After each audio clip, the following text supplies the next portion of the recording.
5 berita terpopuler hari ini Selasa 18 Agustus 2026 di Bloomberg Technos Flash 5 yang pertama. Lonjakan ekspor dorong laba Geely, Chairman Lee mengundurkan diri. Geely Automobile mencatat laba bersih kuartal kedua naik 36% menjadi 4,9 miliar yuan, setara sekitar 12,94 triliun rupiah.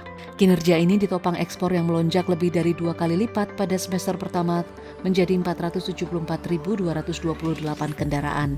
Geely juga menaikkan target ekspor 2026 sebesar 23% menjadi 920.000 unit. Di tengah ekspansi global, Lee Shufu mengundurkan diri dari posisi chairman dan ditunjuk sebagai ketua kehormatan seumur hidup. Lee tetap menjabat sebagai ketua Zhejiang Geely Holding Group. Kedua kepala BGN Sudaryono tutup 1.300 dapur MBG dalam 3 pekan. Kepala Badan Gizi Nasional Sudaryono telah menutup sekitar 1.300 dapur makan bergizi gratis atau MBG dalam 3 pekan sejak menjabat. Sekitar 800 dapur ditutup lebih dulu, kemudian 500 dapur lainnya. Sudaryono menegaskan tidak akan tebang pilih, dapur yang tidak memenuhi standar sistem BGN akan ditutup permanen tanpa melihat siapa pemiliknya. Ia juga mewajibkan pejabat eselon 1 dan 2 yang menjadi penanggung jawab wilayah berada di lapangan selama 3 bulan untuk mengawal pelaksanaan MBG. Ketiga, perebutan pasokan kian sengit, harga tembaga naik dekati rekor.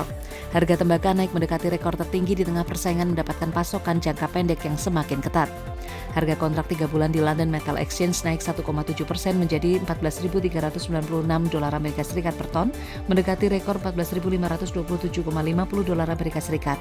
Sementara harga spot sempat berada di angka 518,50 dolar Amerika Serikat per ton di atas kontrak 3 bulan.